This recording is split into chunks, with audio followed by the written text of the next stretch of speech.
aircraft ribbons, they're facing one another, and they're focusing on what's called deconflicting.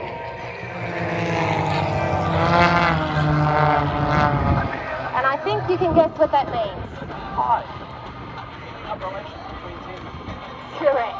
Deconflicting means paying attention to where everybody else is in the air so that you know where not to be. Oh, that deconfliction. Correct.